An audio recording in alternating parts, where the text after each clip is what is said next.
A Chuco Tango gang member pleaded guilty Monday in state court to killing a rival Barrio Azteca member in a drive-by shooting in the Lower Valley in 2014. The shooting stemmed from the conflict between the prison-based gangs over street taxes that the Barrio Azteca collects from drug dealers, according to court documents.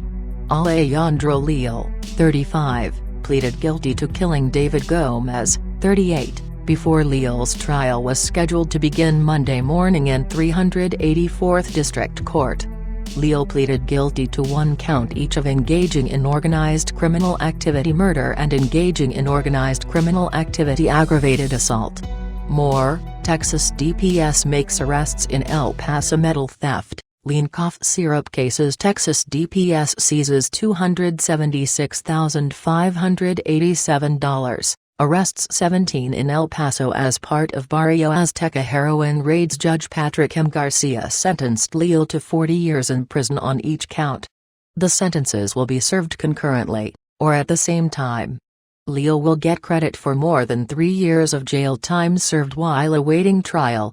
On November 22, 2014, Gomez was killed in a drive-by shooting outside a home on Marisol Drive. Another man, Joshua Apodaca, was wounded in the shooting. In court, Leal pleaded guilty to firing from the passenger seat of his Cadillac Escalade, which, according to authorities, allegedly was driven by Juan Avila. A criminal complaint stated that Gomez was a Barrio Azteca member targeted because he was collecting street taxes on drugs sold by Leal and Avila. Avila is scheduled to go on trial May 11. They had issues with the Aztecas primarily over taxes, or quotas, they had to pay, El Paso Assistant District Attorney Denise Butterworth said in court. Butterworth said that the murder had been preceded by assaults and drive-by shootings allegedly committed the other way around by the Barrio Azteca.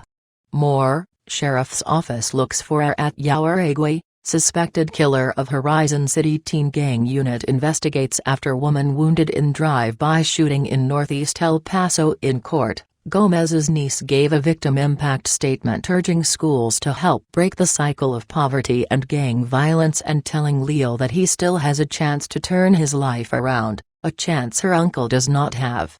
In 2015, Leal allegedly was attacked by handcuffed Barrio Azteca gang members inside an elevator in the El Paso County Jail in downtown while jailed and awaiting trial. Leal filed a prisoner's civil rights lawsuit in U.S. District Court claiming jailers knew there was a green light, a sanctioned hit, on him when they placed him in an elevator with the rival gang members who allegedly beat him. Leal ended up with bruises, bleeding and a cut to the top of his head that required 5 stitches, according jail documents included in the lawsuit.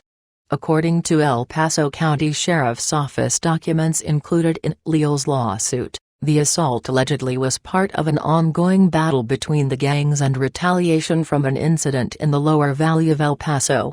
Leal represented himself in the lawsuit. Bandido's trial details motorcycle gangs' attacks on El Paso chapter members in Roswell. In a filed response, the county attorney said that the lawsuit was without merit and that detention officers acted reasonably, risked their safety to stop the beating and were not liable for inmate-on-inmate violence. U.S. District Judge David C. Guadarrama dismissed Leal's lawsuit in September. Chuco Tango is the El Paso clique of the Tango Blast Gang, which has branches in major Texas cities. The prison-formed gang gets its name from the El Chuco nickname for El Paso. The Texas Department of Public Safety considers Tango Blast the largest gang threat in the state, with an estimated 19,000 members inside and outside prison. The Barrio Azteca was formed in prisons by inmates from the El Paso Juarez area and West Texas in the mid-1980s. The gang operates with a military-style hierarchy on both sides of the Texas-Mexico border.